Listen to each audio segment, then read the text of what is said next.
Dati na po akong subscriber bago pa yung pandemic. Ilang beses na rin akong nakapag-share dito ng aking storya. At sana masali uli itong kwento na gusto kong ibahagi sa inyo. Gerson po ang pangalan ko. Nung kakagraduate ko pa lang ng high school, tumigil muna ako sa pag-aaral. Priority daw kasi na makatapos yung panganay naming kapatid. Wala namang kaso sa akin. Alam ko naman na kapag nakapagtapos si kuya, kami naman ang gagawin niyang priority. Imbis na tumambay lang sa bahay, naisip ko na mag-apply ng trabaho sa kabilang bayan. Natanggap naman ako sa isang 7-Eleven branch doon. Buti at may kakilala ako na empleyado na rin, kaya naging madali lang yung application ko. Sumunod na linggo ay nagtatrabaho na ako. Night shift ako noon. Walang kaso kasi sanay na ako sa puyatan, lalo na kapag nanonood ako ng mga anime sa cellphone. May kasama naman ako sa gabi, si Rainier. Baguhan din siya pero mas nauna siya sa akin ng isang buwan. Madali lang naman yung trabaho namin. 2 linggo lang ay alam ko na agad ang lahat ng dapat gawin. Isang beses madaling araw yon at halos wala ng taong bumibili. Naisipan kong mag-map ng sahig. Medyo maputik kasi kakatila pa lang ng malakas na ulan. Si Rainier nasa counter, nagbabasa ng libro. Kakasimula pa lang sa pagmamap nakaramdam agad ako ng hindi tama. Tumingin ako sa labas. May lola na nakatitig sa akin. Nakatayo lang siya sa labas, walang ginagawa. Hindi ko na lang pinansin. Nagpatuloy ako sa pagmamap. Nung matapos ako, nagulat ako bigla. Kasi yung matanda na kanina lang ay nasa labas, nasa loob na. Nakaupo doon sa hilera ng mga mesa sa loob. Napamura talaga ako sa sarili ko. Si Lola nakatitig pa rin sa akin. Para akong tutunawin gamit ang matalim niyang mga mata. Naisip ko, paano siyang nakapasok nang hindi ko man lang napapansin? Kasi kung pumasok siya, narinig ko sana yung tunog ng chime sa pinto. Pero wala talaga akong narinig. May gumapang na takot sa katawan ko. Pero nagpatuloy lang ako sa pagmamap. Lumipat ako doon sa malapit sa may pinto. Ilang sandali pa, hindi ko talaga maiwasang hindi lumingon. Tinignan ko si Lola. Nakatayo na siya, mas malapit sa akin. Bumalik uli ako sa ginagawa ko. Mga 5 minuto ang lumipas. Lumingon uli ako. Nakalapit na uli si Lola.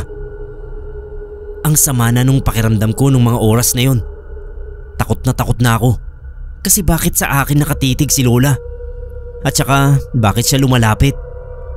Sunod na lingon ko, muntik na akong matumba sa pagkakatayo. Halos nasa harapan ko na si Lola. Nakatingin direkta sa mukha ko. Sobrang seryoso ng mukha niya. Umatras ako. Tinanong ko siya kung anong kailangan nila. Pero imbis na sumagot, ay naglakad si Lola. Tapos dumiretso palabas. Pinanood ko si Lola na maglaho sa dilim ng gabi. Tsaka lang ako nakahinga ng maluwag. Tinapos ko na yung ginagawa ko. Hindi pa rin nawawala sa isip ko si Lola. Anong klase ba siyang nilalang? Tao ba siya o hindi? Nilapitan ko si Rainier matapos kong maglinis ng sahig. Tinanong ko siya kung napansin niya ba yung matanda na pumasok. Tinitigan niya ako na parang nababaliw ako. Sabi niya, ano raw sinasabi ko? Wala naman daw customer. Sabi ko hindi niya lang nakita kasi tutok na tutok siya doon sa binabasa niya. Doon ko na nga kinuwento yung tungkol sa matanda na hindi inaalis ang titig sa akin. Sabi niya sa akin, nakita niya raw ako na may tinatanong kung anong kailangan nito kahit na wala namang tao. Natigilan ako, hindi makapaniwala sa narinig ko. Tinanong ko uli si Rainier kung seryoso ba siya. Hindi raw siya nagsisinungaling. Kung ano man si Lola na dumalaw sa akin sa trabaho, hindi ko na uli siya nakita doon. Nag-resign ako makalipas ang ilang buwan at ako naman ang nag-aral sa aming magkakapatid.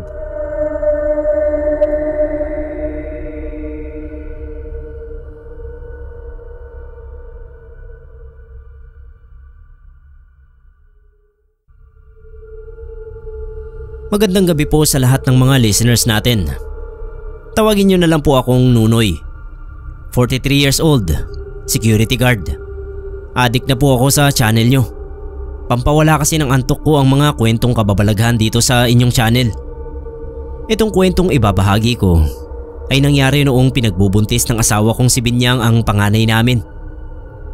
Bali 5 buwan na noong nagdadalang tao ang asawa kong si Binyang. Ang pinaglihian niya sa panganay namin ay siopaw. Pero dapat yung siopaw lang na 7-Eleven ang galing. Kapag hindi sa 7-Eleven binili, nalalaman niya at nagagalit siya. Kaya kapag nag-request ng siopaw si Binyang, sinisigurado kong sa convenience store na yun ko binibili para hindi sumama ang loob ng asawa ko. Baka kasi maapektuhan ang itsura ng anak namin kapag lagi siyang nakabusangot. Isang madaling araw, nag-crave ng siopaw ang asawa ko. Nataon naman na magkasama kami noon sa bahay, kaya sinabi kong bibilihan ko na siya. Ang layo ng 7-Eleven sa amin, nasa 10 minutes na lakad din.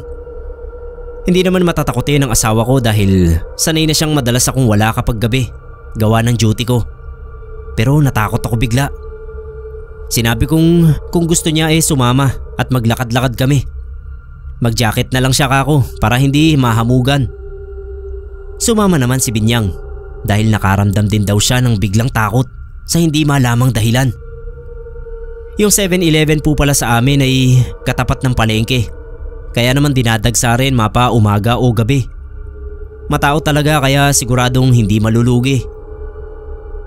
Pagkarating ng 7-Eleven, kumuha agad si Binyang ng paborito niyang siopaw. Ako naman kumuha ng energy drink dahil gusto ko ring sulitin ang day off ko. Bukod sa siopaw at energy drink ay bumili rin kami ng chichirya at iba pang kutkutin. Habang namimili, sa labas ng salamin ng 7-Eleven ay napansin ko yung isang matandang babae na nakaputing damit. Malalim yung tingin sa amin ni Binyang. Tinuro ko sa asawa ko at habang sinasabi ni Binyang na nakakatakot daw yung matanda, ay tinitigan ko rin itong mabuti. Hindi ko inaalis yung pagkatitig sa matanda. Bandang huli ay yung matanda rin ang unang nag-alis ng tingin. Pagkalabas ng 7-Eleven ay wala na doon yung matanda, pero hindi siya nawala sa isip ko. Dahil siguro pinatindi ng energy drink yung senses ko, kaya ganoon. Papauwi na kami ni Binyang nang maramdaman niyang parang may sumusunod sa amin. Kumikirot daw yung tiyan niya. Bilisan daw naming maglakad para makahiga na siya at makanood ng K-drama. Nilingon ko yung likuran namin pero wala akong nakitang sumusunod. Pinatatag ko si Binyang sa pagsasabing guni-guni lang niya yun. Nung malapit na kami sa bahay namin ay ako na yung nakaramdam na talagang may sumusunod nga sa aming mga hakbang. Mabilis kong nilingon yung likuran namin. At hindi ko man direktang nakita kung ano yung sumusunod, ay sigurado akong isa yung hayop na itim na mabilis na naglaho sa dilim. Nung mangyari yun ay lalo naming binilisan ang paglalakad ni Binyang. Kinakabahan ako pero tinapangan ko ang loob ko. Inisip kong sayang ang energy drink kung lalamya-lamya lang ako. Naisip ko yung mga gabing mag-isa akong nagjo-duty sa trabaho. Ilang nakakatakot na bagay na ba ang nakita ko sa dilim kumpara dito. Pagpasok sa bahay ay kinuha ko agad yung itak na ginagamit kong pan-chop-chop ng pata. Tinago ko sa paningin ni Binyang. Hinayaan ko si Binyang sa pagkain ng siopaw at panonood ng K-drama. Hindi ko sinabi sa kanya ang kutob ko na baka may aswang na nagka-interes sa sanggol sa sinapupunan ng asawa ko. Sumilip ako sa bintana. Kumabog yung dibdib ko sa nakita ko.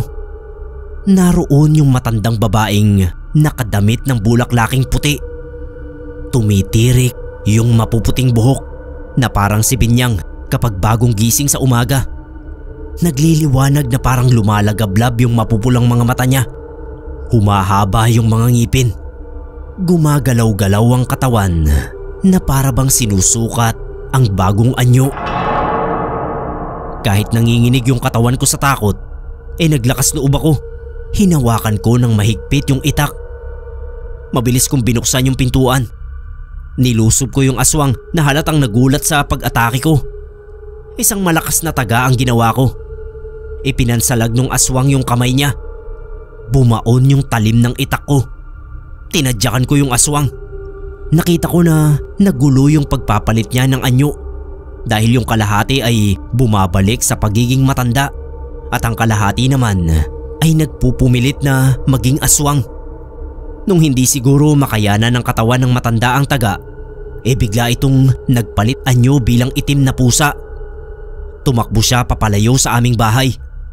Hahabulin ko pa sana pero binalot na ng takot yung katawan ko at nanigas na lang ako sa pagkakatayo. Pagkalipas ng ilang minuto ay bumalik ako sa bahay. Tinanong ni Binyang kung ano raw ba ang ginawa ko sa labas. Sabi ko may pinaaalis lang akong pusa na nangangalkal ng basura. Dahan-dahan kong tinungo yung lababo.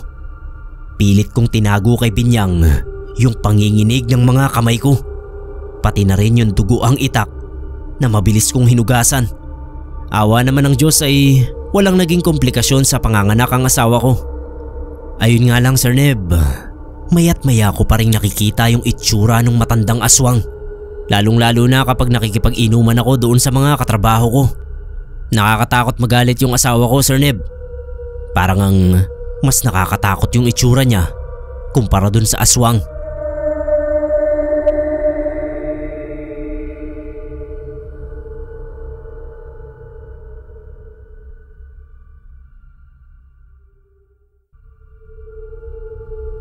Magandang araw sa lahat ng nakikinig sa Pinoy Creepypasta. Sa mga kapasta natin at lalong-lalo na sa inyo Sir Neb Quero. Ako nga pala si Migo. May share lang po akong kwento na katatakutan na medyo sikreto. Actually, hindi rin ako sigurado kung sikreto pa nga ito dahil marami naman akong nakikita at nababasa na nagbabahagi nito. Yun nga lang ay hindi yata ito na media sa hindi ko malamang dahilan. Pero sabi ng ibang nakakaalam din nito ay dahil daw kilalang convenience store ang involve. Yun bang sikat na tindahan dahil puntahan ng mga nagpapagpag after ng lamay. Clue na yun kung anong tindahan ang tinutukoy ko. Ito na nga po ang kwento. Backstory lang para sa mga hindi nakakaalam. Binaha po yung tindahan na yon noong kasagsagan ng Ondoy at may natrap na crew at gwardya. Sabi ng kakilala ko na nagkiklaim na kapitbahay nila yung gwardya sa tindahan. Noon daw kalakasan ng ulan ay pinasara na ng management yung tindahan pero hindi pinauwi yung mga crew at guard. Pinagbantay raw ang mga yun dahil baka may magsamantala ng sitwasyon at nakawan sila. Marami nga naman kasi ang maghahanap ng pagkain kapag ganoon na bumabagyo. Ang sabi pa, if ever naman daw na babaha ay madaling makakalabas ang mga nasa loob ng tindahan. Ang kaso ay nagkamali sila ng tansya sa kapasidad ng bagyo. Sobrang tumaas ang tubig at pinasok yung tindahan. Bumaha ng lagpas tao at nalunod ang mga tauhan sa loob. Ang daming namatay sa lugar na yon pero hindi napabalita. Media blackout talaga ang nangyari kaya bibihira ang nakakaalam ng nangyari. Fast forward, yung kapatid ko na nagtatrabaho sa malapit sa convenience store na yon ay may naging katrabaho na sobrang active ng third eye. One time daw ay magkasabay silang nag-out sa trabaho at niyaya sila ng isa pa nilang kasama na magmerienda muna doon sa tindahan. Todo tanggi raw yung katrabaho nilang si Christian. Sabi raw nito ay makikisuyo na lang itong magpabili sa kanila at mag-take out na lang sila. Hindi naman daw nila binigdil yung pag-ayaw ni Christian. Pero noong naglalakad na sila pauwi, habang kumakain ng hotdog ay tsaka ito nagkwento. Sabi ni Christian, ayaw na ayaw nitong pumasok sa specific branch na yon ng tindahan dahil naaamoy pa raw nito yung mga bangkay na na-recover doon. Kapag daw napapadaan siya sa tapat noon ay nakikita niyang palutang-lutang pa rin yung mga bangkay. Nasa may kisame raw. Tapos kahit maliwanag naman sa part na yon ng kalye, ay iba ang dating ng liwanag noon sa kanya. para daw ilaw ng lamayan. Noong first time daw na pumasok ni Christian doon sa tindahan ay hindi pa gaanong aktibo ang regalo na mayroon siya, pero nakakaramdam na siya ng mga kakaiba. Hilong-hilo raw siya at nahihirapan pang huminga, kaya lumabas kaagad para makasagap ng sariwang hangin. Ang naaamoy nga raw kasi niya sa loob ay nabubulok na laman. Paglabas niya ay umukay naman ang pakiramdam niya, tapos ay hinintay na lang na lumabas ang kasama niya. Nung sabihin niya rito ang dahilan ng paglabas niya ay nagbiro pa ito na baka ang naaamoy raw niya ay yung mga bangkay na namatay doon. Bigla raw may nag-flash sa isipan niya na napakalaking baha. Natakot siya at tinanong sa kasama niya kung sa baha ba namatay ang mga bangkay na sinasabi nito. Umuulang daw yung kasama niya at kinuwento na nga ang nangyari. Kilabot na kilabot daw si Christian noon dahil gets na niya na talagang may kinalaman sa mga namatay ang naramdaman niyang pagkahilo. Second time na nagpunta si Christian sa tindahan na yon ay hindi na talaga siya makapasok dahil nakita na nga niya yung mga kaluluwa na lumulutang sa kisame. Maputik din daw sa paningin niya yung tindahan at nakakatakot ang ambience, kaya hindi na siya tumapak doon kahit kailan. Inis na inis ang kapatid ko kay Christian dahil napili pa nitong magkwento habang kumakain sila.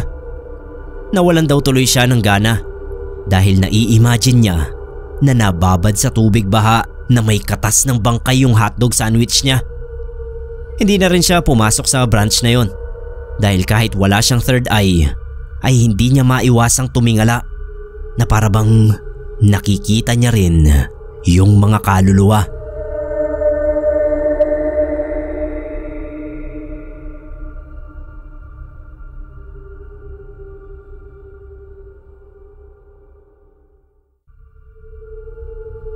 Good evening mga kapasta. Ako nga pala si Christian, 28 years old. Madalas akong makinig ng mga horror narration, pero itong Pinoy creepypasta ang binabalik-balikan ko. Matagal ko na pong gustong magbahagi ng kwento dito sa channel nyo, pero ngayon lang ako nagkaroon ng pagkakataon. Ito pong kwentong pinadala ko ay nangyari noong nagtatrabaho pa ako sa isa sa mga branch ng 7-Eleven sa Cavite. Panggabi noon ang pasok ko. Ang ka-shift ko ay si Ate Roda. Mas matanda sa akin ng 5 taon kaya ate ang tawag ko sa kanya. Gustong gusto kong ka-shift si Ate Roda dahil hindi ka maiinip sa mga kwento niya. May third eye kasi at madalas niya akong kwentuhan ng mga nakakatakot kapag walang mga customer. Marami na pong nangyayaring kababalaghan sa store namin noon, pero hindi ko naman kinatatakutan dahil nga kay Ate Roda. Halimbawa kapag biglang bumukas yung pinto, sinasabi niya kung anong itsura ng pumapasok. Iniisip ko na lang din na dati namang tao yung mga multong nagpaparamdam sa store, kaya hindi naman siguro sila mananakit, lalo pa at naroon si Ate Roda. Minsan may mga pagkakataon pang may nakikita kaming babae sa bilog na salamin sa gilid ng store, pero bigla itong nawawala. Kapag chinek naman sa CCTV ay talagang wala kaming nakikita. Ang biruan na lang namin ni Ate Roda dumaan na naman si Madam. Biro pa niya ay trip yata ako kaya ang dalas bumisita. Mga ganoong kababalaghan sa store ay hindi na namin kinatatakutan. Pinagtatawanan ko na lang nga kapag may mga nagpapagpag sa 7-Eleven at kapag ka-shift ko si Ate Roda. Kasi sinasabi niya minsan na may mga sumusunod daw talaga. Naiiwan din yung esensya ng mga espiritu sa store. Kaya ang ginagawa niya ay madalas niyang pagbuksan ng pinto at kausapin yung mga naiiwang espiritu. Sinasabi niya na hindi po dito ang bahay niyo, pero may mga espiritu daw talaga na makukulit at talagang mas pinipiling maglagay sa store dahil malamig daw. Hindi kagaya sa mga branch ng mini-stop na laging sira ang aircon. So bali ito na nga. Summer noon. Maalinsangan sa labas kahit na gabi na. Nagpapatay oras na lang kami ni Ate Roda dahil konti lang naman ang customer. Nung may pumasok na napakagandang babae. OA na kung OA, pero para sa standard ko Napakaganda talaga ng babae. Mukhang artista. Kahawig ni Sherry Hill. Ganon yung tipo ng ganda na masasabi kong nakakapangilabot. Parang may something sa kanya na hindi ko maipaliwanag. Nung makita ni Ate Rhoda yung babae, ay sinabi niyang kawawa. May kasama raw kasi ito. Yun daw ang rason kung bakit kahit maganda ang babae ay mabigat daw ang aura. Nung tanungin ko si Ate Rhoda kung anong kasama ng babae, ay hindi niya maipaliwanag. Takot na takot ang mukha ni Ate Rhoda habang pinagmamasdan yung babae. Yung katawan niya nanginginig na sa sobrang takot. Sir Nev, first time kong makitang ganoon si Ate Rhoda. Kaya naman talagang kinilabutan ako. Kinalabit ko siya. Tinanong kung okay lang ba. Pero naninigas na yung katawan ni Ate Rhoda. Para na siyang estatwa sa pagkakatayo. Pagkalabas ng babae ay doon lang nakahinga ng maluwag si Ate Rhoda. Pagkatapos sinabi niya habang bakas pa rin yung takot sa mukha niya na hindi raw kaluluwa ang kasama ng magandang babaeng bumili. Demonyo raw. Paulit-ulit na sinasabi ni Ate Rhoda ang salitang demonyo. Pinakita raw sa kanya ng demonyo ang magiging kamatayan niya. Pagkatapos ng shift namin, kita ko pa rin sa mukha ni Ate Rhoda yung labis na pagkapagod. Kinuwento niya sa akin ang dahilan ng kanyang matinding takot. Pagkapasok pa lang daw ng magandang babae, ay nakita niya na yung kasama nito. Noong una, normal na tao lang ang itsura. Parang bad spirit lang daw dahil haplos ng haplos daw sa maselang parte ng babae.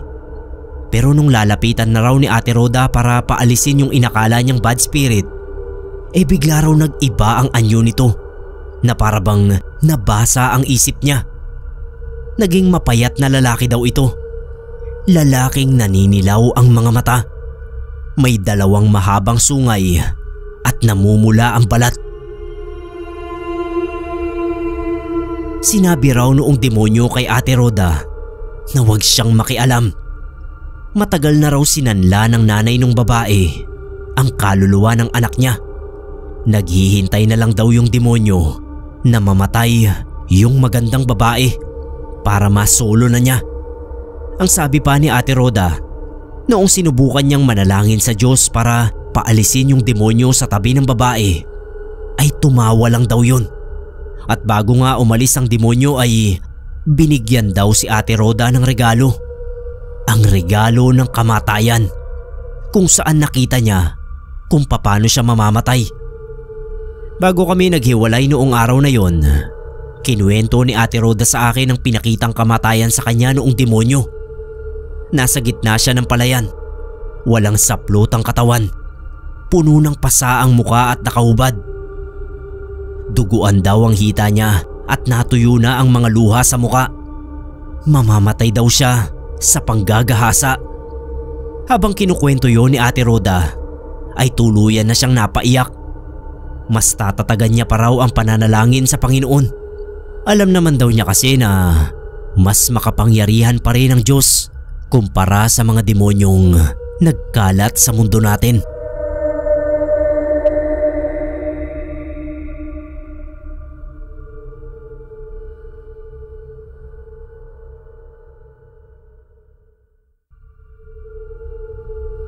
Hello po mga kapasta.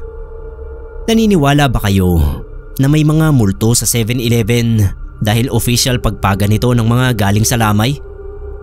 Sa totoo lang Sir Neb, parang may katotohanan nga yung chismis na yan. Marami na kasi akong narinig na kwento tungkol dyan. Bukod pa yung mga kwento rito sa inyong YouTube channel. Wala pa naman akong naranasan na kababalaghan sa kahit anong 7-Eleven branch. Wala naman kasi akong third eye at pinagpapasalamat ko yan kay Lord. Hindi ko kasi alam kung ano ang gagawin ko kapag nakakita ako ng multo. Pero may mga kwento-kwento nga ang mga kakilala ko na talagang meron daw mga kaluluwa sa 7-Eleven. Share ko lang sa inyo ang mga kwento ng isang manliligaw ng pinsan ko na nakainuman namin dati, si Kuya Iyon. Nagde-deliver ng ice cream sina Kuya Ion sa iba't ibang branch ng 7-Eleven dito sa amin. At sa lahat ng mga branches na napuntahan niya ay meron daw nagpaparamdam o nagpapakitang kaluluwa. Bukas na bukas kasi ang third eye ni Kuya Ion. Sanay na raw siya na makakita ng mga multo. Dahil bata pa siya ay nararanasan na niya yon. Tadtad siya ng mga proteksyon sa sarili dahil may iba raw na hindi maganda ang intensyon sa kanya. Sanay na rin daw siya sa mga kaluluwa na gumagala sa mga ito. Kadalasan daw ay parang mga pinagpag lang talaga dahil mga matatanda ang nakikita niya. Mga tahimik naman daw ang mga yon. Palutang-lutang lang at hindi naman na may merwisyo. Meron ding parang mga napadaan lang at nahatak ng enerhiya ng mga kaluluwang pinagpag doon. Yun daw mga napapadaan lang ay umaalis din. Hindi kagaya ng mga pinagpag na parang tinuring ng tirahan ng store. Kwento pa ni Kuya Ion, may mga kaluluwa sa 7-Eleven na kahit matagal na niyang nakikitang gumagala roon ay hindi na niya nakikita ulit sa susunod na delivery nila. Ang paniniwala niya ay baka sumunod na yon sa liwanag. Tapos meron din naman daw na pagbalik nila sa isang branch ay may mapapansin siyang bago. Akala raw niya ay napadaan lang yun, pero sa susunod na delivery ay naroon pa rin.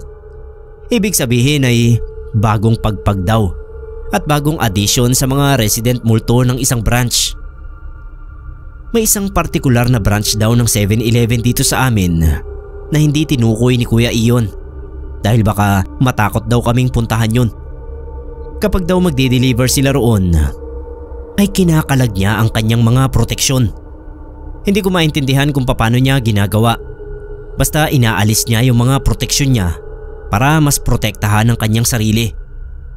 Mahirap maunawaan ano po, pero ang paliwanag ni Kuya Ion, may malakas na espiritu sa branch na yon na kapag nasense nito na may proteksyon siya ay lalo yung matcha-challenge na perwisyuhin siya. Baka raw sundan pa siya at guluhin. May tinanong daw siya na manggagamot tungkol doon at ang sabi nito ay baka raw diablo ang espiritu na nararamdaman niya sa partikular na branch na yon. Tama raw na alisin niya ang kanyang mga proteksyon, lalo na at hindi naman siya marunong makipaglaban sa mga diablo. Pangontra lang ang meron siya, pero yung nakikipaglaban talaga ay hindi niya kaya. Hindi naman daw kasi siya antingero. Pangkaraniwang tao lang siya na may third eye. Sabi ko kay Kuya Ion, ay bakit pa siya magde-deliver sa branch na yun kung delikado pala? Sabi niya naman ay hindi niya pwedeng idahilan sa superior nila na may nakakatakot na espiritu roon, kaya ayaw niyang mag-deliver. Oo nga naman, as long as hindi nararamdaman noong espiritu na may protection siya ay hindi naman daw siya pag-iinteresan noon dahil iisipin noon na harmless lang siya. Tinanong ko kay Kuya kung ano ang itsura ng espiritu at ang sagot niya ay hindi naman daw nakakatakot. Nakakaihi lang sa sobrang takot. Napakapangit daw kasi at walang kamukha sa mga napanood niya na sa pelikula. Parang usok lang daw ng katol. Manipis na manipis pero ang mukha ay parang pinaghalo-halong hayop. Hindi raw niya matitigan ng husto dahil natatakot siyang mapansin noon. Hindi kagaya ng mga kaluluwa ng tao na kahit titigan niya ay walang pakialam. Yung mga kakaibang espiritu raw ay malakas ang pakiramdam sa mga tumitingin sa kanila, kaya hindi na lang niya pinapansin. Pero kahit hindi niya pansinin yung espiritu na yon ay ramdam na ramdam niya ang lakas noon. Lagi nga raw siyang lumalabas kapag naroon sa branch na yon dahil para siyang manghihina. Hanggang ngayon daw ay naroon pa rin yung kinatatakutan niyang espiritu, kaya talagang ilag na ilag siya sa branch na yon.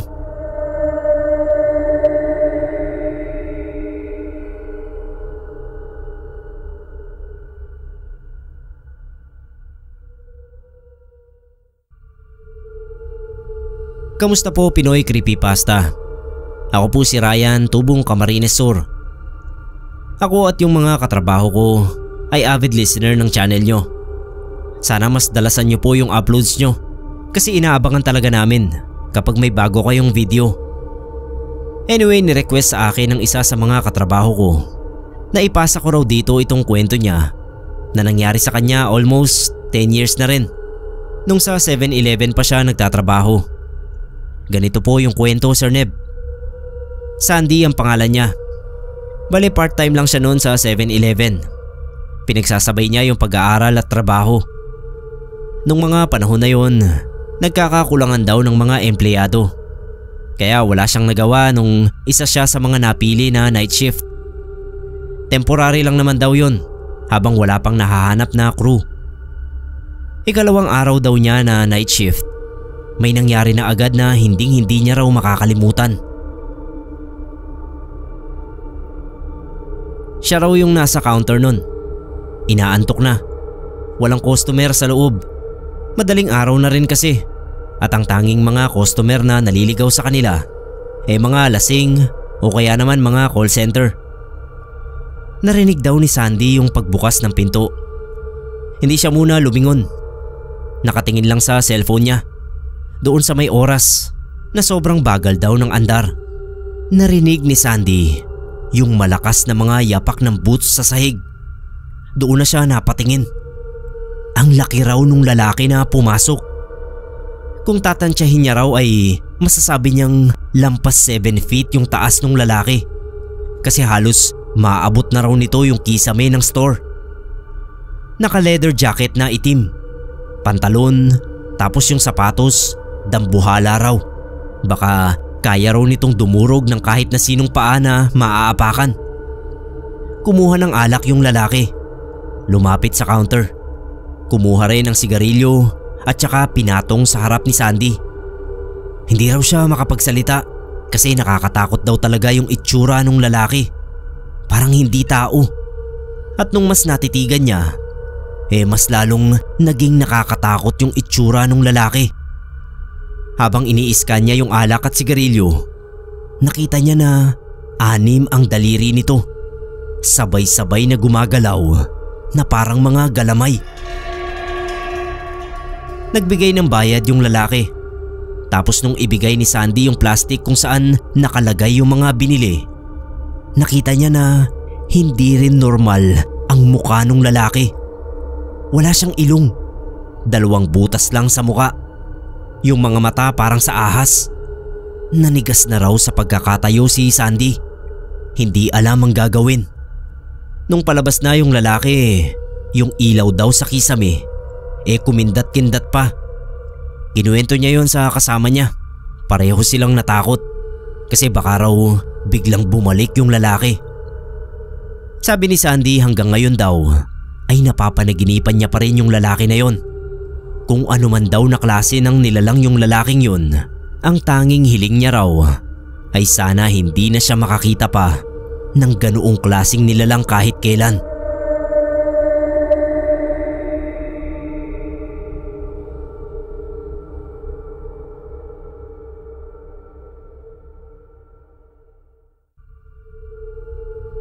Hello mga kapasta.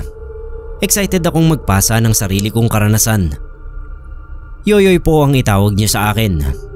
Itong maririnig niyo ngayon, ang pinaka nakakatakot na experience na naranasan ko. Dahil sa mga nangyaring ito, ay ilang linggo rin akong hindi nakatulog. Parang na-trauma ako. Dito sa bahay namin, ako lang ang may service na motor. Katas pa ito nung minsang nagtrabaho ako sa call center. Halos lahat ng kasama ko dito sa bahay, puro babae. Si mama, 2 kong ate, tapos yung bunso namin na babae rin. Siyempre ako lagi yung nauutusan kapag may bibilhin sa labas. Nakaka-bad trip nga. Para raw makatipid sa pamasahe, gamitin na lang yung motor ko. May mga pagkakataon talaga na pinagsisisihan ko na bumili pa ako ng motor. Isang araw nun, kagagaling ko lang sa trabaho. Mga 8 PM na. Pagdating ko wala pa raw ulam. Hindi raw sila makakain kaya hinintay nila ako para ako na raw ang bumili. Muntik ko pang mamura si ate nun. Buti at nakapagtimpi pa ako. Padabog akong lumabas at saka nagpaharurot ng motor. Lechon manok yung binili ko. Bago dumiretso pa uwi, pumunta muna ako sa 7-Eleven. Bumili ako ng beer pampatulog, tapos pasalubong kay Bunso. Naglakad ako pabalik sa parking. Madilim na dun, halos wala na ring tao. Pasakay na ako nung may lumapit sa akin. Kinalabit niya yung balikat ko, sabay nilahad yung marumi niyang kamay. Pahingi raw ng barya. Ako naman dahil bad trip na nga, nasigawan ko pa yung pulubing lalaki. Sabi ko wala akong pera. Na umalis na siya kasi baka masagasaan ko siya ng motor. Pagdating sa bahay, nalimutan ko na rin yung pulubi. Matapos kumain, uminom na ako ng alak at tumambay sa balkonahe. Katext ko yung girlfriend ko na Batangas pa nagtatrabaho. May narinig akong kaluskos galing doon sa gilid ng bahay. Tinignan ko. Madilim pero kita ko na may nakatayo doon. Yung kalahati lang ng mukha niya ang kita. "Sino po yan?" tanong ko, pero hindi sumagot. Inulit ko, pero wala pa rin. Tapos nawala yung muka. Medyo nagduda na ako sa puntong yon. Baka magnanakaw, sa isip ko. Naglakad ako papunta doon sa gilid ng bahay. Sumilip ako. Wala nang tao. Pero sinigurado ko pa rin. Paano kung nagtatago lang pala yon sa mga damo? Naghihintay na maging kampante ako. Ginamit ko yung ilaw ng cellphone. Sinuyod ko lahat ng pwedeng pagtaguan. Pero wala akong nakita.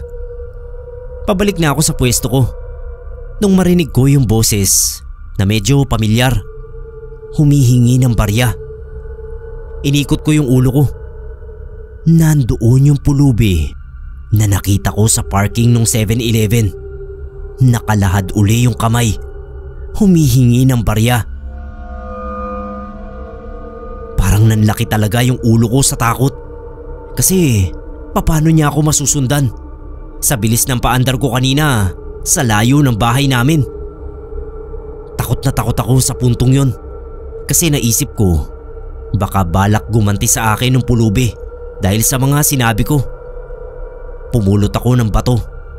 Pinukol ko yun sa direksyon niya. Imbis na tumama, yung bato ay tumagos lang sa katawan ng pulubi.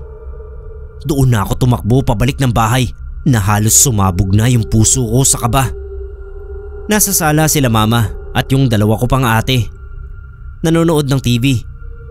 Dumiretso lang ako sa kwarto at naglock. Buong gabi akong hindi pinatulog ng pulubi.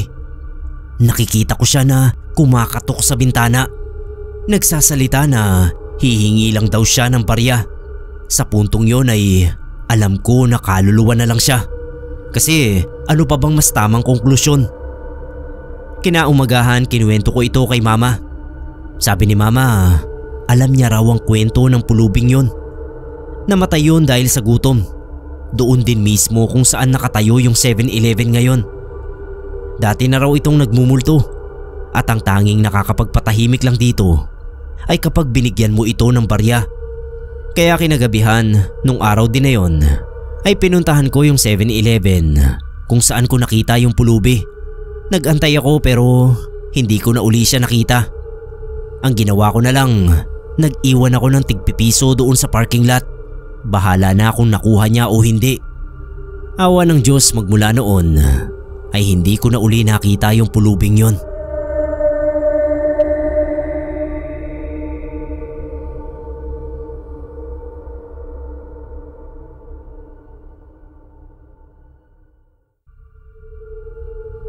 Hi Sir Neb, ako nga pala si Jared. Itong karanasang ibabahagi ko ay nangyari noong 2017. Nagtatrabaho pa ako noon sa 7-Eleven. Ang shift ko graveyard, panggabi. May mga patay na oras pero sanay naman na ako. Lalo na sa mga weirdong taong pumapasok sa store. Noong una natatakot pa ako dahil iniisip ko na baka hold-upper o kung sinong masama ang loob ang pumapasok. Pero sa kinatagalan ay yun na nga, nasanay na ako. Naturuan ko na ang sarili ko na huwag manghusga ng kapwa. May paparating na bagyo noon. Marahas yung hampas ng hangin sa salamin na dingding ng store. May mga pagkakataon ding bumubukas yung pinto sa lakas ng hangin.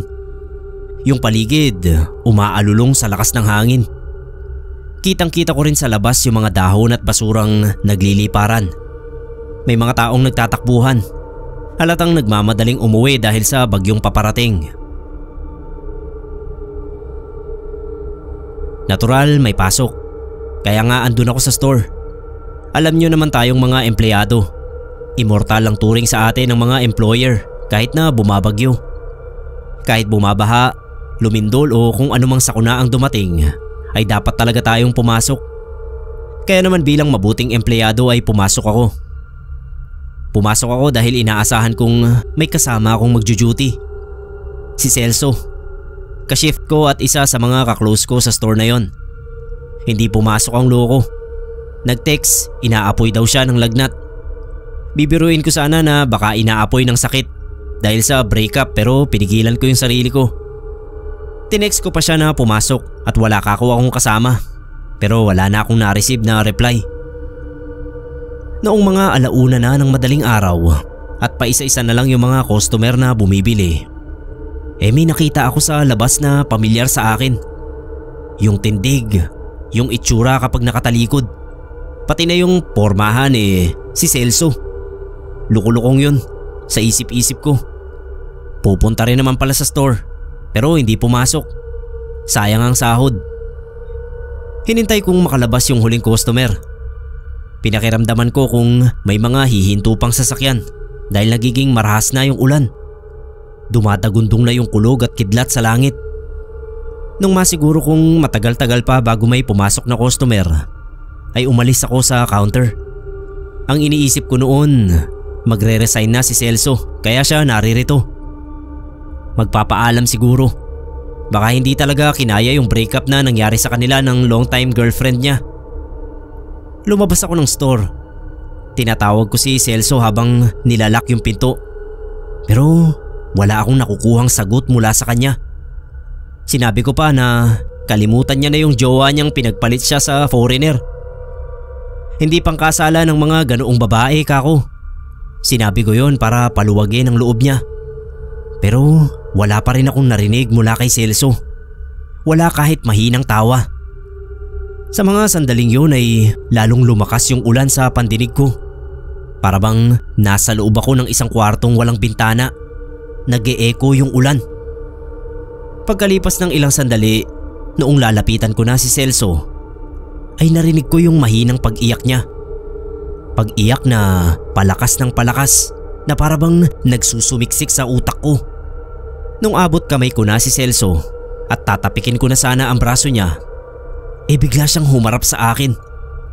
Puno ng lungkot yung mga mata niya. Namumutla yung buong katawan niya. Tapos yung buong itsura niya parang nanlalabo sa paningin ko. "Ayos lang yan, pre. Ang dami diyang babae," sabi ko. Pero ngiti lang ang sinagot ni Celso. Nagpaalam siya nang hindi nagsasalita. Sinabi kong magstay muna siya sa loob ng store para may kakwentuhan ako. Pero sabi ni Celso ay hindi na raw pwede. May lakad pa raw siya at malayo-layo ang pupuntahan. Hindi ko na kinulit si Celso pagkatapos noon. Kahit na nangingilabot ako bumalik na ako sa loob ng store. Hinatid ko ng tingin si Celso at nagtaasan yung mga balahibo ko. Hindi kasi sumasayad sa lupa yung mga paa niya. At lalo lang akong kinilabutan nung may makita akong lubid na nakapalupot sa liig niya. Imbis na habulin si Celso bumalik agad ako sa loob. Kinuha ko yung cellphone ko. Paulit-ulit kong tinawagan ang numero ni Celso. May sumagot. Matandang babae. Binabalita ang kamatayan ng kanyang anak na si Celso. Hindi na ako nakapagtrabaho ng maayos pagkatapos nun. Nanghina kasi ako bigla sa narinig kong balita. Iniisip ko kasi si Celso at ang huli niyang pagpapakita sa akin. Nagpakamatay po si Celso. Nagbigti gamit ang lubid na nabili sa hardware na malapit sa kanila. Wala siyang sulat o ano na iniwan. Pero alam ko na ang pakikipaghiwalay ng kasintahan niya ang naging dahilan. Kaya siya nagpatiwakal.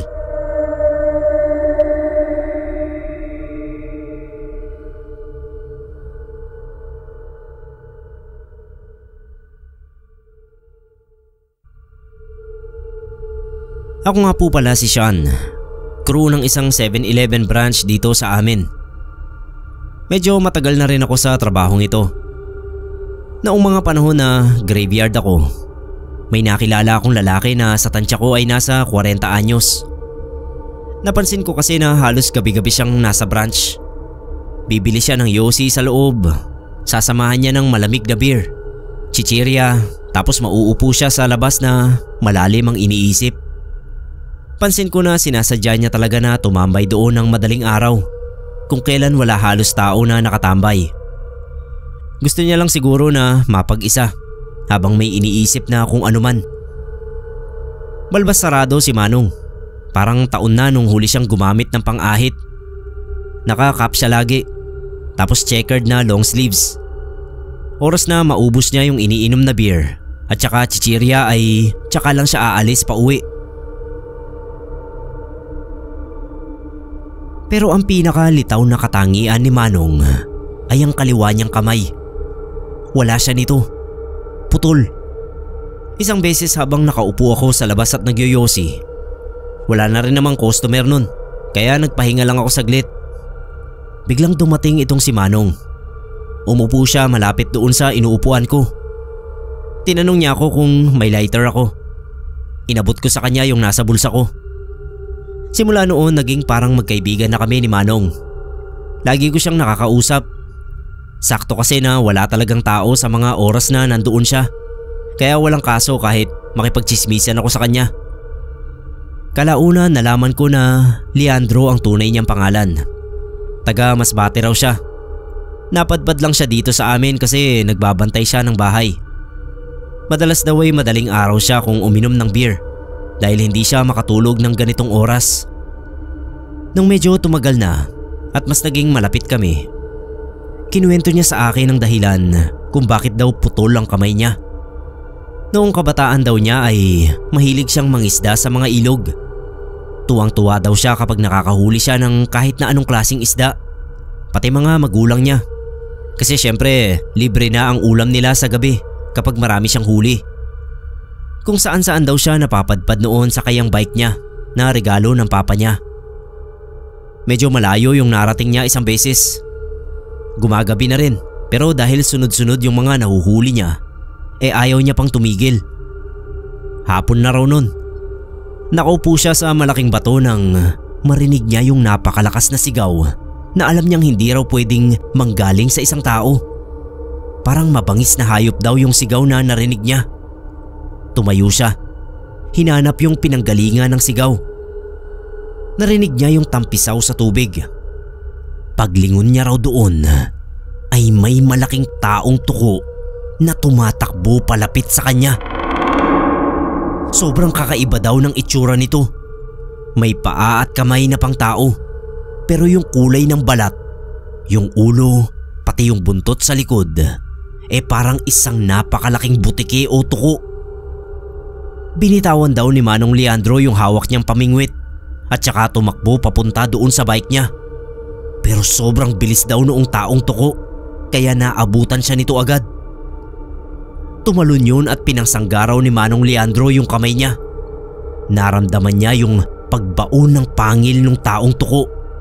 Sa sobrang talim daw at lakas ng bibig nito, ay parang sanga lang ng puno na naputol yung kamay niya. Nung matanggal yung kamay niya ay agad daw na umatras yung taong tuko. Nasa bibig pa rin yung naputol na kamay. Tumakbo ito palayo at naglaho doon sa matataas na damo sa gilid ng ilog. Parang gripo raw na umaagos yung dugo niya pababa sa lupa. Hindi siya nagpanik. Ginawa niya yung natutunan niya sa Boy Scout noon.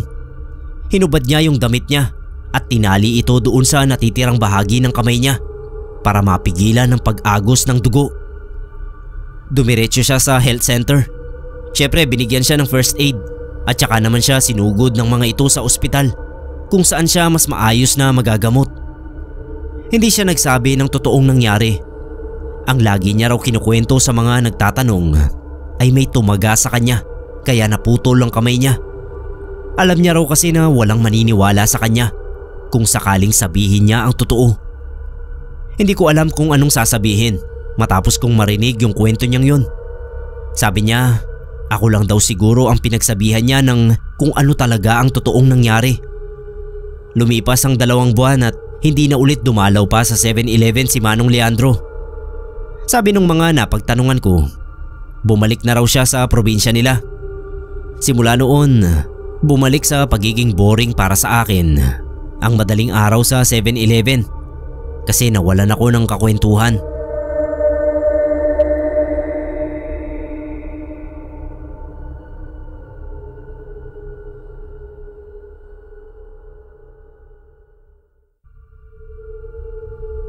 Dexter nga po pala, galing Lukban, Quezon.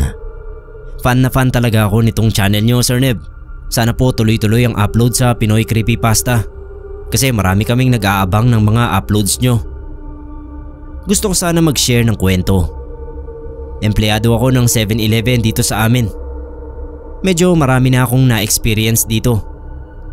Isa sa mga pinakaayaw kong mga customer na bumibili sa amin ay yung mga lasing na dadalaw lang dito para magpababa ng tama nila sa alak. Hassle lagi sila.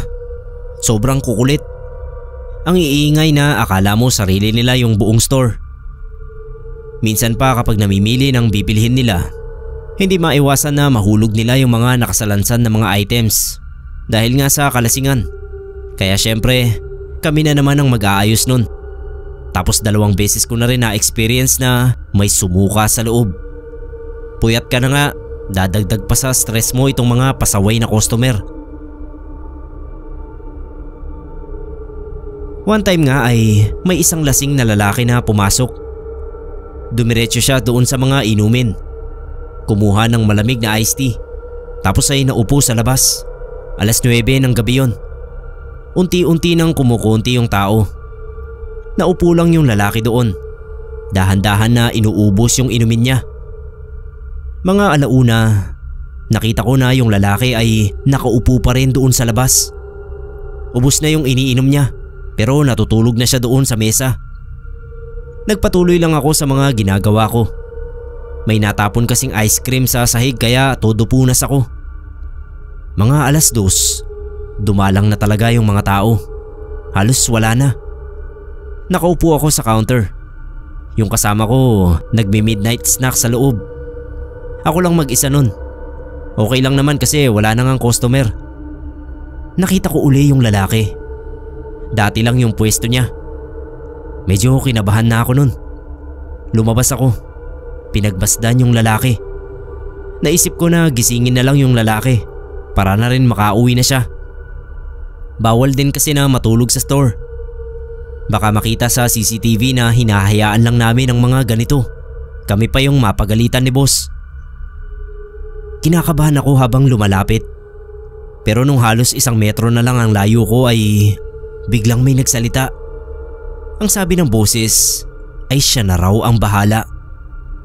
Pagtingin ko sa kaliwa, may isa pang lalaki. Nakaputi siyang t-shirt at puting pajama.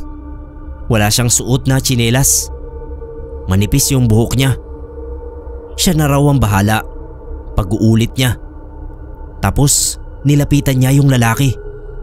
Tinapik niya ito sa balikat tsaka sinabihan na aalis na sila. Ito ang isa sa mga bagay na hindi ko talaga makakalimutan. Kasi yung kaluluwa ng lalaking natutulog ay nakita kong tumayo. Inakap nung nakaputing lalaki. Tapos hawak kamay silang naglakad palayo sa dilim. Yung katawan niya naiwan doon sa mesa. Hindi talaga ako makapaniwala sa nakita ko. Yung pangako halos mahulog na sa sahig sa sobrang pagkabigla. Nagulat ako nung may tumapik din sa likod ko. Yung kasama ko pala. Ano raw ginagawa ko sa labas? Sabi ko i-check namin yung lalaki kasi kanina pa nandoon. Hindi na gumagalaw. Baka patay na. Nasabi ko yun kasi dahil nga dun sa nakita ko kanina. Nung pulsohan namin, wala na itong buhay. Nag-report kami sa mga pulis syempre. Sabi lang namin ay hindi namin alam kung anong totoong nangyari. Ayokong magkwento, baka mapagkamalan pa akong nababaliw. Sinikreto ko na lang sa sarili ko ang lahat.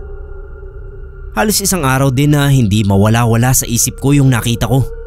Kung pagbabasihan ko yung senaryo ay masasabi kong sinundo yung customer namin nung lalaking nakaputi.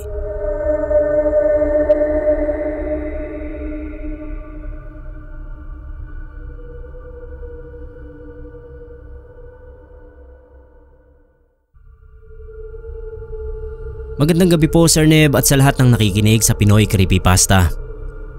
Isang bagay na biruan namin ng mga barkada ko ay volunteer ang mga gwardiya ng 7-Eleven.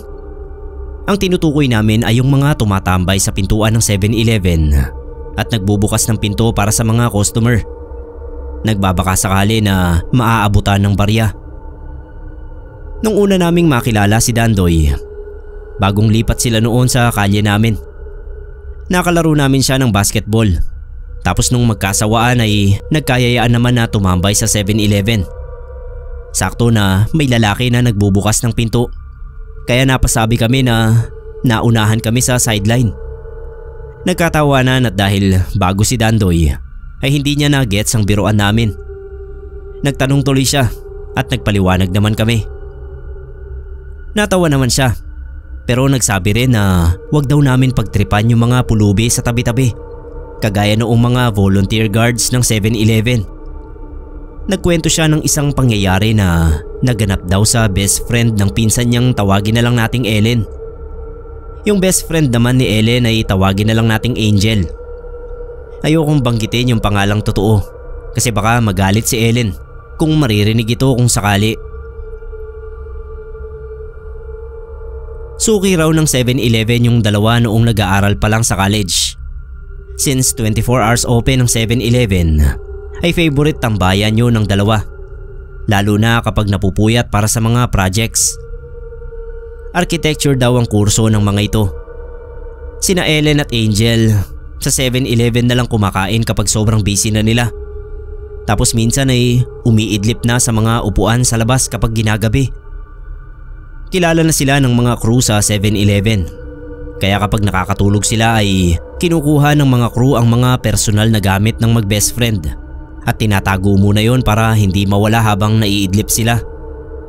Ginigising din naman daw ng mga crew yung dalawa, makaraan ng kalahati hanggang 1 oras para hindi makaabala sa ibang customer. Isang beses daw na sabog pa sa puyat si Angel ay natuliro ito nang magising at makitang nawawala yung gamit niya. Nakalimutan daw nito na pinatago nila yon ni Ellen sa mga crew sa loob. Ang nakita daw ni Angel na malapit sa kanila ay yung lalaki na nagbubukas ng pinto para sa mga customer. Kaya siya yung napagbintangan niya na kumuha ng mga gamit nila. Mataas daw agad ang boses ni Angel kaya nakatawag agad sila ng pansin. Tanggi raw ng tanggi yung lalaki. Isang crew ang lumabas at inawat si Angel. Nagpaliwanag ito na nasa loob ang gamit nila ni Ellen at walang ninakaw yung lalaki sa labas. Noon lang nagising si Ellen at nakiawat sa eskandalo ni Angel. Noong nahimasmasan si Angel ay parang napahiya ito pero hindi humingi ng pasensya doon sa lalaki. Kinuha raw nito yung mga gamit sabay umalis na. Si Ellen daw ang nagsorry doon sa lalaki. Pero naluluha raw nitong sinabi na bakit hindi yung kaibigan niya ang magsorry, gayong ito ang may kasalanan. Sorry pa rin daw ng sorry si Ellen pero umalis na yung lalaki na tipong napahiya rin. Magmula noon ay hindi na tumatambay sa 7-Eleven sina Ellen dahil sa hiya ni Angel. Hindi na rin nila napapansin doon yung lalaki na tagabukas ng pinto. Pero napansin daw ni Ellen na naging tamlayin si Angel at parang laging may kinatatakutan. Ayaw na raw nitong pumasok sa school at lumabas ng kwarto sa dorm. Lagi raw sinasabi ni Angel na may lalaki sa pintuan at ilalak lagi ang pinto kapag lalabas. Kahit anong pilit ni Ellen ay ayaw lumabas ni Angel. Nag-aalala na rin siya rito pero hindi naman niya pwedeng pabayaan ang pag-aaral para kay Angel. Hanggang sa hindi na talaga ito pumasok sa school. Hindi na rin lumalabas ng kwarto. Hindi na naliligo at lahat na. Nagkulong na lang at nagpapabili na lang ng pagkain. Hindi nakatiis sina Ellen at iba pang roommates nila dahil yung mga dumi, ihi at mga kalat ni Angel ay tinatago na lang nito sa plastic sa gilid ng kwarto. Ni ayaw lumabas para magbanyo. Nireklamo nila sa landlady si Angel at doon na nga pinatawag ang parents niya dahil ang kutob nila ay nasisiraan na ito ng ulo. Iyak daw ng iyak si Ellen nung kuhanin ng parents niya si Angel. Sigaw raw ito ng sigaw at ayaw dumaan sa mga pintuan. Ultimo pintuan ng sasakyan ay kinatatakutan. Walang ibang masabi si Ellen kundi nagkaganoon lang si Angel pagkatapos ng insidente sa 7-Eleven at sa lalaking tagabukas ng pinto. Ang sabi ni Dandoy, ang huling balita raw ni Ellen kay Angel ay dinala ito sa mental pero pinalabas din dahil sa pag-aakalang magaling na. Nung umuwi sa kanilang probinsya ay takot pa rin sa mga pintuan si Angel. Sabi raw ng ilang matatanda ay sumpa ang dumapong yun kay Angel. Kaya lang ay hindi maaalis ang sumpa dahil hindi nila alam kung nasaan ang nagsumpa. Natukoy ng albularyo na may isang lalaki na may matinding sama ng loob kay Angel dahil sa pagkapahiya. Kaya nakapagbitiw ito ng mga salitang hindi nito akalain na magiging sumpa pala. At yun daw ang mas matindi, yung sumpa na hindi intensyon pero punong-puno ng sama ng loob at galit.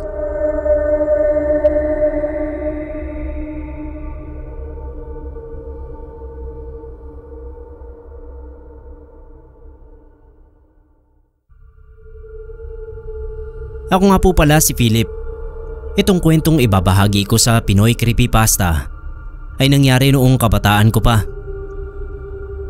10 taon na ang nakakalipas pero hindi ko pa rin malimutan. Hindi ako sure kung matatakot ang mga makakarinig pero ako takot na takot ako noong mangyari sa akin yun.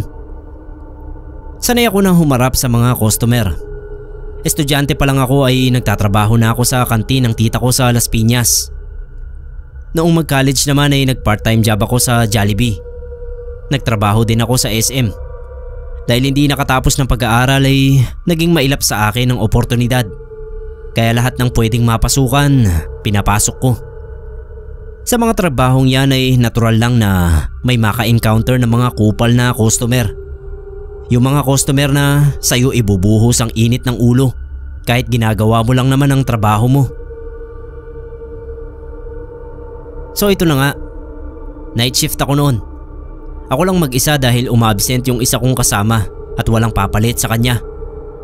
Hindi pa naman masyadong malalim ang gabi noon. 11:00 pa lang kung tama ang alaala ko. May mga ilan-ilang customer na pumapasok. May mga nakatambay pa sa store. Yung ibang kilala ko na ang muka ay nangangamusta. Kahit yung mga halos maging tropa ko na dahil panay ang bili ng yosi. Naroon pa at tumatambay. Maya-maya may matabang lalaking pumasok. Nakasando. Mabalahibo yung malalaking braso. Mukha siyang gusgusin pero hindi lang yun ang kapansin-pansin sa suot niya. Tad-tad din ang natuyong dugo yung suot niyang puting sando. Mukha ring malibag si kuya na para bang ilang araw na siyang hindi naliligo. Sinundan ko siya ng tingin nang magtungo siya sa ref. Bibili ng alak, yun ang hula ko. Yun kasi ang madalas kong gawin para libangin ang sarili. Hinuhulaan ko kung anong bibilhin ng customer base na rin sa itsura nito. Masaya sa pakiramdam kapag nahulaan ko. At madalas sa tagal ko sa 7-Eleven na yun, tama ang hula ko. Dahan-dahang lumapit sa counter yung matabang lalaki. Bawat hakbang niya, nararamdaman kong dumadagundong yung loob ng store. Yung mga customer na nakatambay kanina, naglabasan na pala. Nakaramdam siguro sila na mapanganib yung lalaki kaya umiskapo na. Ang nilapag ng lalaki sa counter, C2 pula tsaka isang big bite. Ngumisi pa sa akin habang inaabot yung bayad niyang 100. Nakagaya ng kanyang kamay ay may bahid din ng dugo. Nanginginig yung kamay kong kinuha yung pera. Naamoy ko bigla yung matinding lansa na parang amoy ng nabubulok na karne na kumapit na sa katawan ng lalaki. Inabot ko sa kanya yung sukli at muli siyang ngumiti habang mahigpit na hinawakan yung kamay ko. Doon ko lang naramdaman yung panganib. Gusto ko nang tumakbo palabas ng store pero mahigpit ang hawak ng lalaki sa kamay ko. Sir, hindi po kasama yung kamay ko sa sukli. Pagbibiro ko habang pilit ang ngiti. Binitawan ng lalaki yung kamay ko. Pero nanatili sa akin yung takot. Naaamoy ko pa rin yung lansa. Nakakapit pa rin sa katawan ko yung panganib kahit kitang-kita ko naman na mabagal na siyang umalis. Sa mga sandaling yon ay naisip ko kung kaninong dugo kaya yung nasa t-shirt ng lalaki. Matador kaya siya? Mangangatay? Hindi ako mapakali. At bago pa man tuluyan makaalis yung lalaki sa 7-Eleven ay humarap siya sa akin. Ngumiti ng pagkalaki-laki. Sabay sabing, "Hindi sa akin yan. Yung dugo sa 100? Hindi sa akin yan. Hindi rin sa akin yung dugo sa kamay at t-shirt ko. Hulaan mo kung kanino." Tawa siya ng tawa habang naglalakad palayo. Hindi ko alam ang gagawin ko nung oras na yon. Kung tatawag ba ako ng pulis o hahabulin ko yung lalaki. Pero sa huli ay pinabayaan ko na lang. Kasi hanggang sa mag-out ako nung araw na yon, hindi na alis sa isip ko yung pangyayari. Alam ko may hindi tama sa mga oras na yon. Pero pasensya na lang at wala akong nagawa dahil sa takot.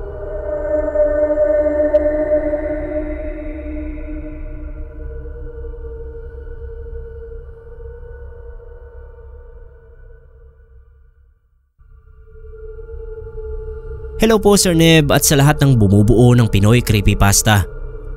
Tawagin niyo po akong Junie. Magsishare po sana ako ng aking kakaibang karanasan tungkol sa mga stray cats. Nangyari po ito noong ako ay medyo sabihin na nating naliligaw ng landas. Lagi kasi akong lumalaya sa amin noong teenager pa ako.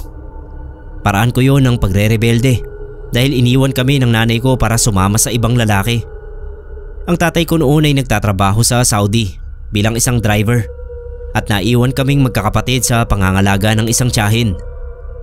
Hindi rin naman kami naaasikaso ng tiya namin dahil may sarili rin siyang pamilya at trabaho. Tuloy ay nagagawa ko talagang gumala-gala at hindi umuwi sa bahay ng kung ilang araw at walang may pakialam sa akin. Para makakain ay nagpa-parking boy ako sa tapat ng isang building na inuupahan ng 7-Eleven at dalawa pang kainan na hindi naman gaanong kilala. Malaking bulas ako kaya teritoryo ko ang lugar na yon. Binabanatan ko kasi talaga yung mga magtatangkang mag-parking boy doon. Siga ako kumbaga.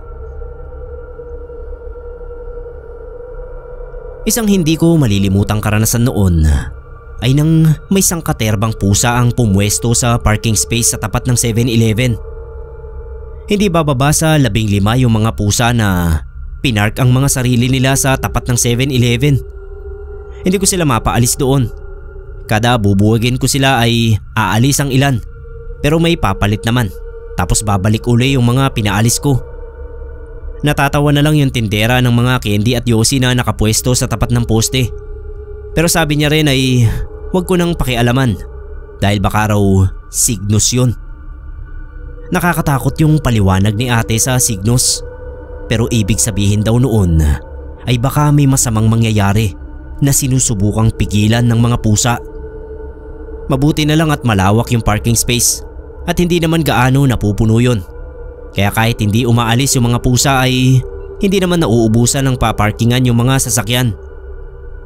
Yung iba nga na nagpapark ay natutuwa pa sa pagkarami-raming pusa at binibiro ako kung pinagbibili ko raw ba o magkano ang binigay sa akin ng mga yon dahil hinahayaan kong pumarada.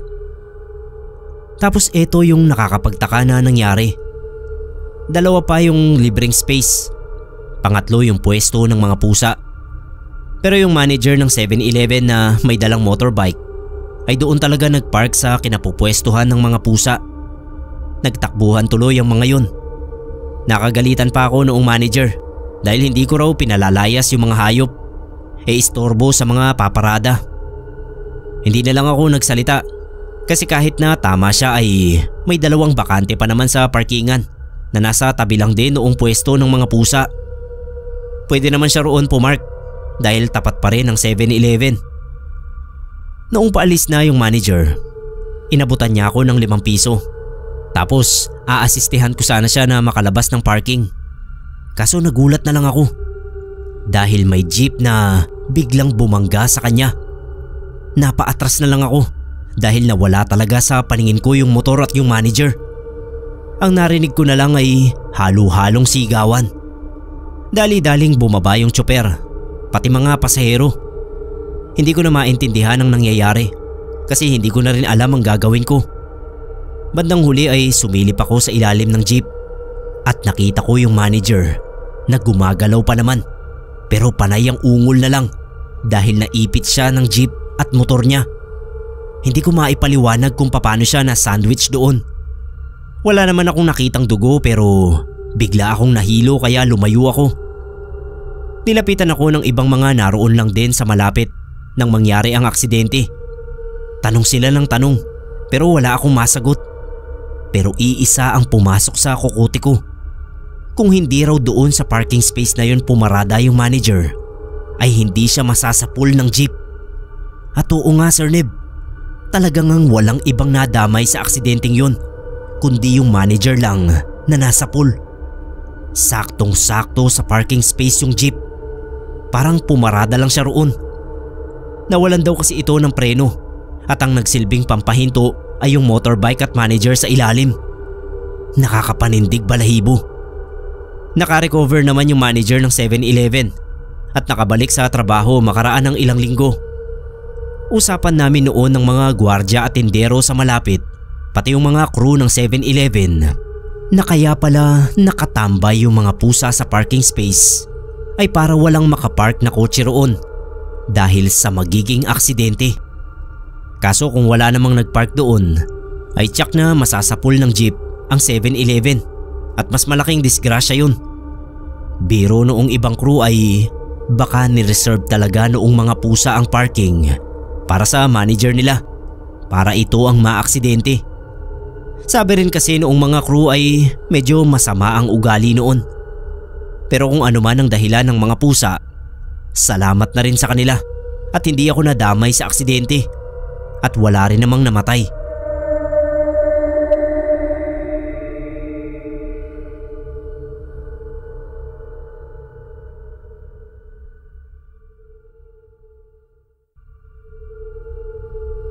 Hindi ko alam kung maituturing na kababalaghan itong nangyari sa akin o weird coincidence lang. Pero gusto ko pa rin pong ibahagi itong karanasan ko. Ako po si Marcelo. At itong kwentong pinadala ko ay nangyari kamakailan lang. Medyo weird itong umpisa ng kwento, pero gusto ko lang munang sabihin Sir Neb na nitong mga nakaraang buwan ay 2 beses akong parang nauntog sa isang bagay na wala naman. Ang hirap i-explain, pero para po akong nauntog sa isang bagay na hindi nakikita. Yung unang pangyayari ay noong nasa university ako at naglalakad kasama ng mga kaibigan. Napadapa tuloy ako sa sahig at napagtawanan. Kung saan-saan daw kasi ako tumitingin kaya ako nadadapa. Noong tanungin ko sila kung hindi ba nila nakita na nabunggo ako sa kung saan, ay sinabi nilang wala namang pagbubungguan dahil ang lawak-lawak ng aming nilalakaran. Yung ikalawang pagkabunggo ko naman ay nangyari noong bumaba ako ng tricycle. Papauwi na ako noon galing sa university. Pagkahinto ng trike ay nagbayad ako. Mula sa backride ay tumalon ako. Ang lakas ng pagkakabunggo ko na naging dahilan ng pagdugo ng ilong ko. Nag-alala pa yung manong driver kasi bakit daw ako tumalon. Nasubsob daw tuloy ako. Which is hindi naman talaga ako nasubsob. Kasi kung nasubsob ako, edi dapat may galos yung mukha ko o madumi yung uniform ko. Pero hindi naman. Nabunggo lang talaga ako.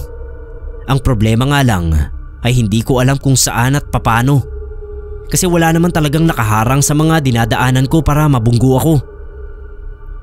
So isang beses, 2 buwan na ang nakakalipas matapos noong misteryosong pagkakabunggo ko. Nagkaayaan kaming magtotropa na mag 7-Eleven. Ang init tambay lang saglit tapos bili ng Big Bite at Slurpee.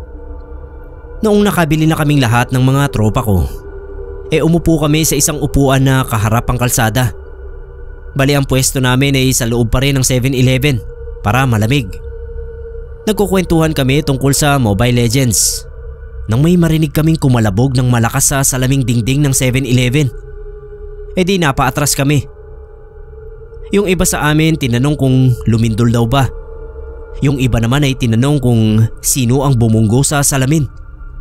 May lasing daw ba sa labas na nauntog sa salamin? Ilang segundo ang lumipas matapos noong pagyanig sa salamin na parang may bumunggo. Napansin naming magkakaibigan ang korte ng isang muka sa salamin na kaharap namin. Yung si Jano ang unang nakapansin. Sabi, kamukha ko raw yung bakat ng muka sa salamin. Kimpi daw ang buhok, malaki ang ilong. Kahit yung malaking bangaw daw sa noo, kuhang-kuha ng korte noong bakat ng muka. Kaya naman nilapitan ko na ngayon para siguruhing hindi kami namamalikmatang magkakaibigan. Tinitigan kong mabuti yung bakat ng muka. Sir Neb, ako nga. Mukhang mukha ko ang nakabakat sa salamin. Pero paano? Hindi naman ako nabunggo sa salamin dahil ilang dangkal ang pagitan namin doon. Hindi rin naman kami tumayo. Tsaka ang nakakapagtaka pa, nasa labas yung bakat ng muka. Noong ma-realize ko yun ay unti-unti akong kinilabutan. Pinaalala ko sa kanila yung nangyaring pagkabunggo ko noong magkakasama kami sa university. Tapos pati yung nangyari sa pagbaba ko ng tricycle ay kinuwento ko rin. Sabi nung isa sa mga kaibigan ko, baka raw glitch ang naranasan ko. O baka daw may isang ako sa parallel universe. Tapos binabalaan ako sa paparating na disgrasya. Pero hindi ko talaga ma-explain yung mga nangyaring yon, Sir Neb. Medyo naliwanagan lang nga ako sa glitch in the matrix na yan dahil sa mga kaparehong kaso na narinig ko dito sa narration nyo. Pinagdarasal ko na lang na sana hindi na maulit ang mga ganoong karanasan ko.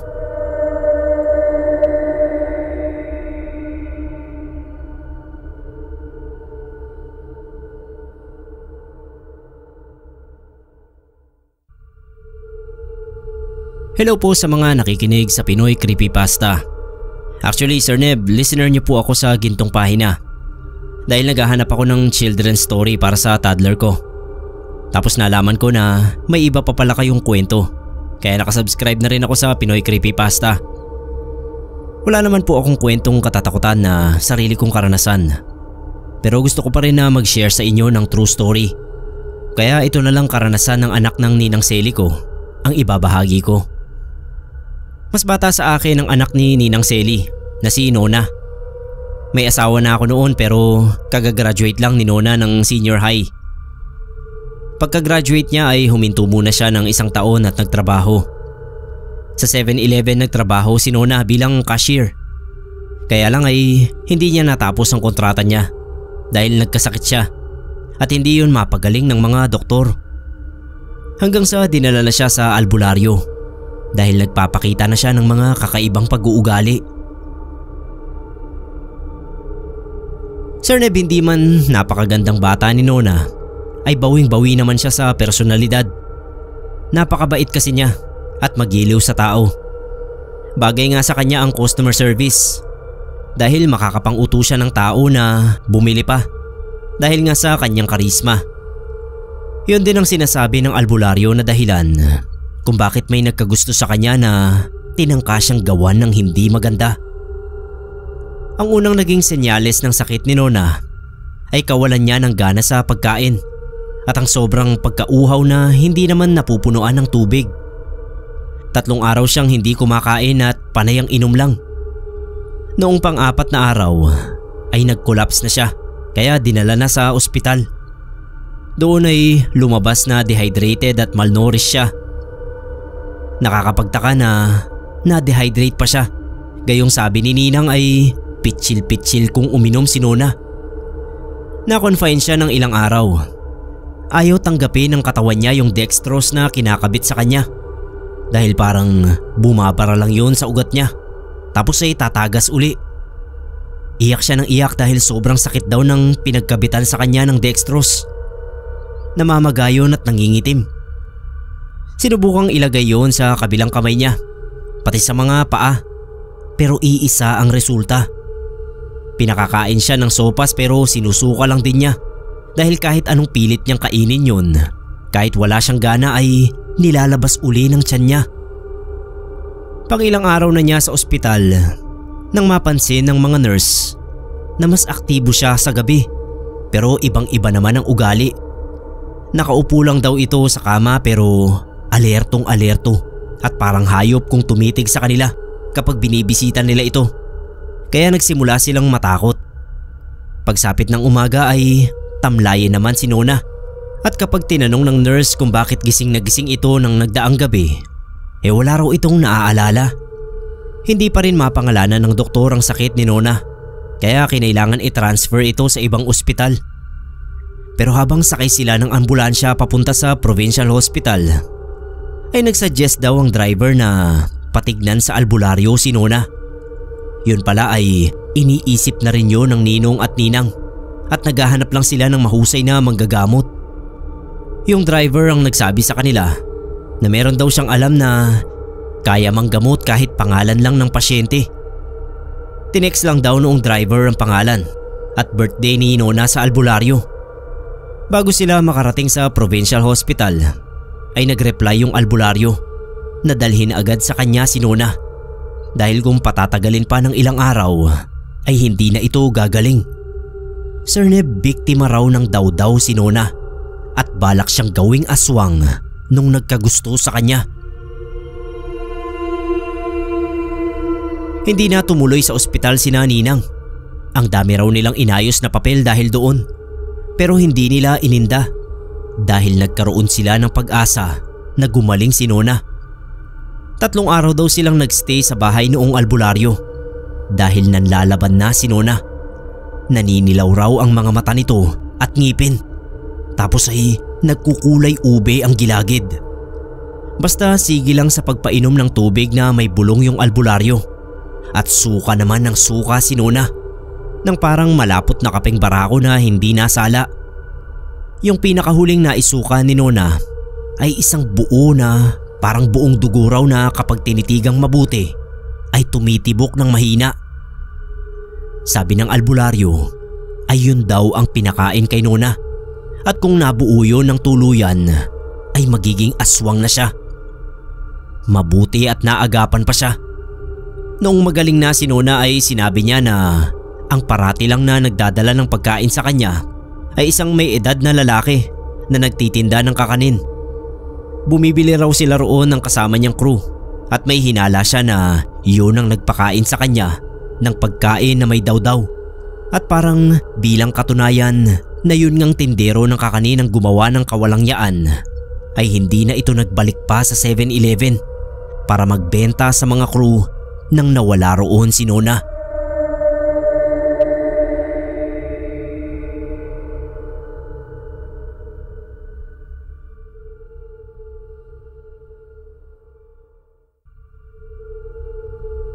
Magandang gabi po, Sir Neb. Medyo may katagalan na po akong nakikinig dito sa channel nyo. Kaya naglakas loob din akong magbahagi ng karanasan ko. Ito naman po ay mga ilang taon na rin ang nakakalipas mula nang mangyari sa akin. Pero bumabalik-balik pa rin minsan sa alaala ko. Kaya naisip kong ikwento sa inyo. Tungkol ito sa nangyari noong crew pa ako sa 7-Eleven malapit sa amin. Matao yung pwesto ng 7-Eleven. Panggabi ang duty ko pero dahil nga matao yung lugar, palaging may kailangang silbihan na customer. Ilang buwan din bago ako may mapansin sa bawat duty ko roon. At yun ay ang isang lalaking hindi naman katandaan na madalas tumambay sa labas ng store. Noong unang araw na nakita ko siya roon, akala ko namamalimos lang kaya hindi ko gaanong pinansin. Marami naman kasing namamalimos sa paligid ng tindahan. Pero iba itong si Manong na ikukwento ko sa inyo. Siguro tawagin na lang natin siyang Manong para na rin maitago yung pagkatao niya. Etong si Manong, lagi lang siyang nakatambay sa may pinakahuling upuan sa labas, malapit sa mga basurahan. Nasa 50 na siguro siya. Payat at hindi katangkaran. Mukha naman siyang malinis kumpara sa ibang pulubi. At hindi ko rin maalalang na malimos siya kahit na inaabutan siya ng ibang mga bumibili. Madalas lang tulala itong si Manong. Nakatingin sa loob ng tindahan. Iisipin mong may gustong bilhin pero hindi naman pumapasok. Noong una hinahayaan ko lang. Pero nung tumagal, napapansin ko nang may kakaiba sa kanya. Halos sabay siya sa shift ko kung dumating. Tapos umaalis din kasabay ko. Minsan nauuna o nahuhuli. Pati yung pagdating niya. Pero laging ganoon. Medyo nawiwirduhan na ako. Pero hindi naman siya sumusunod sa akin.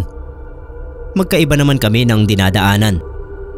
Pero regular ang estilo niyang dadating sa paggabi at aalis ng paumaga. Gabi-gabi siyang ganoon, Sir Neb. Tinanong ko yung manager namin tungkol kay Manong. Sabi niya, ganoon na raw talaga yun simula nung una nilang mapansing tumatambay sa labas. Na-curious na ako kay Manong noon. Kaya kapag may pagkakataon, pasimple ko siyang tinitignan. Hindi siya eksaktong tulala lang sa istante ng mga chocolate at candy. May sinusundan yung mata niya. Akala ko noong una, isa sa crew. Pero nung dumaan ako sa tingin kong abot ng paningin niya, hindi naman siya humabol ng tingin. Parang may binabantayan o kung ano. Tinanong ko ulit yung manager. Nagbiro pa ako na baka naman may multo sa 7-Eleven na yon. Gusto kong tanungin mismo si Manong. Kaso nahihiya ako noon. Siguro mga ilan pang linggo rin bago ako nakaipon ng sapat na lakas ng loob para lapitan siya. Nung mga panahon na yon, aalis na rin ako sa store. Kaya naisip kong sayang naman kung iiwan ko na lang si Manong nang hindi nalalaman ang kwento niya. Noong paumaga na, mukhang wala pang balak umalis si Manong. Kaya nung matapos ang shift ko, nilapitan ko agad siya. Nagulat pa siya, parang sanay nang hindi pinapansin ng crew. Pero madali namang kausap. "Manong," sabi ko, "bakit po kayo laging nakatambay dyan?" Hindi agad siya sumagot, pero nagkwento naman agad. Binabantayan niya raw yung anak niyang nagtatrabaho rin dito. Tinanong ko kung sinong anak ang sinasabi niya. Bilang sagot ay tumuro siya sa may harap ng coffee machine na bakante nung oras na yon. Nalito ako, pero napansin kong parang naluluha si Manong. Sabi niya minsan daw na pauwi yung anak niya galing sa shift nito na panggabi ay na-hold up ito. Pinatay. 3 taon na raw ang nakakaraan noon. Pero hanggang sa mga oras na yon ay duty ito sa store. Nagtayuan yung mga balahibo ko sa batok at muling nilingon yung loob ng store. Wala akong ibang nakikitang crew bukod sa mga kasama ko. Gusto kong isipin na nang titrip lang si Manong.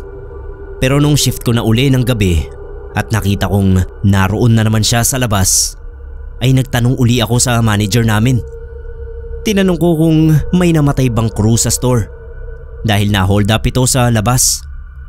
Ang sabi ng manager namin, kalilipat lang daw niya sa branch na pinapasukan namin nung ikwento sa kanya ng mga dating crew na may ganoon ngang insidente.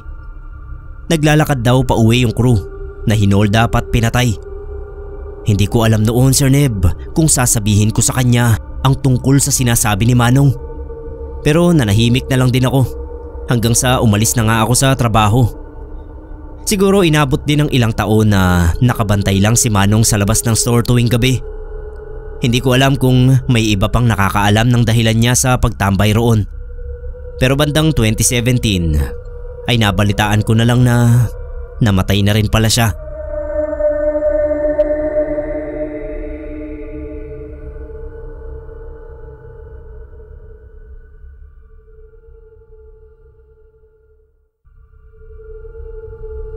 Ang totoong pangalan ko po ay Sunshine, pero Shine na lang ang itawag niyo sa akin.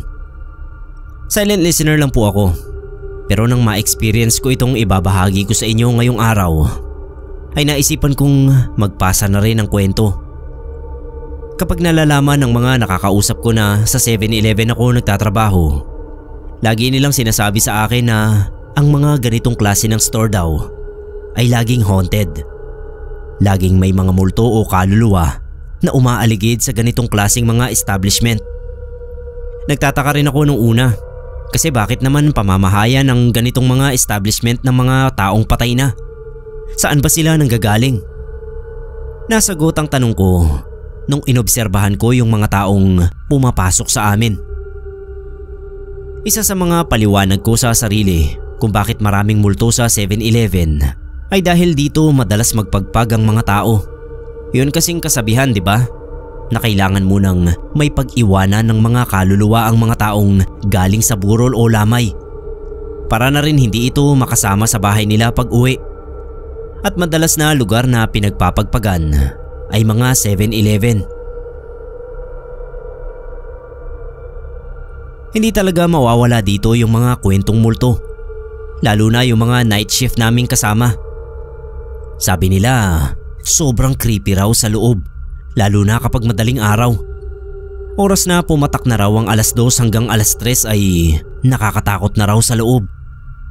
Buti at hindi naman ako nailalagay sa night shift kasi mamamatay talaga ako sa takot. Pero kahit pang umaga pala ay makakaranas din ako ng pagpaparamdam nitong mga multong naiwan. Kakapasok lang namin sa shift. 6:00 yun ng umaga. Dinala ko sa likod yung mga karton at lalagyan na walang laman. Isasalansan siya sa labas at pipikapin. Habang inaayos ko yung pagkakapatong-patong ng mga walang laman na karton, may narinig akong nagsalita. Nasa gilid siya ng mga plastic na lalagyan.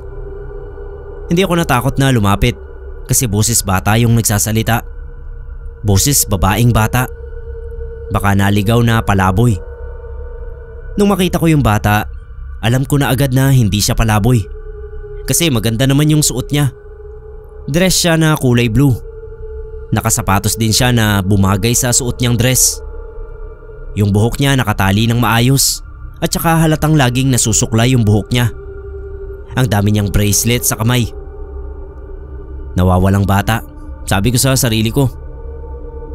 Lumapit ako tapos lumuhod sa harap ng bata. Nakayuko yung bata pero naririnig ko yung sinasabi niya. Hinahanap niya yung mama niya. Halos maiyak na yung boses niya. Pilit ko siyang kinakausap pero para bang hindi niya ako naririnig. Naiintindihan ko naman siya kasi panigurado nagpapanik na siya. Tinanong ko kung anong pangalan niya, kung taga saan siya, kung gaano na siya katagal sa pwestong yun. Pero ang tanging sinasabi niya lang ay naiwan daw siya ng mama niya.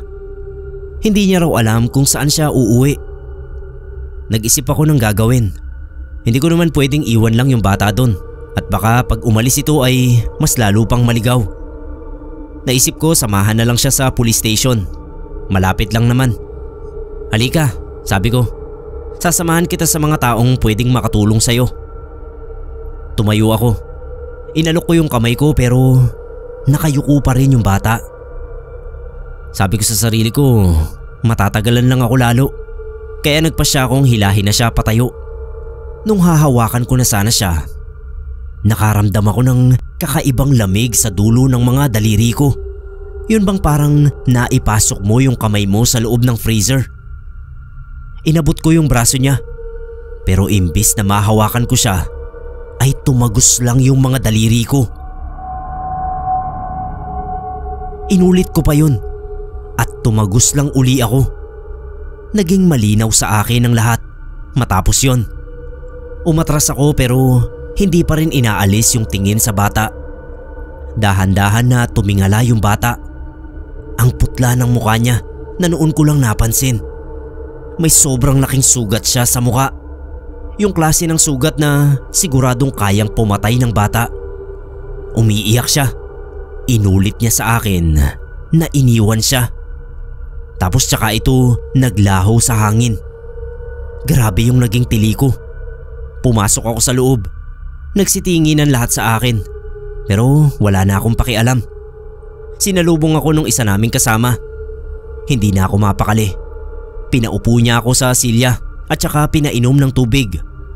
Kinuwento ko sa kanila yung nakita ko pagkatapos kong kumalma.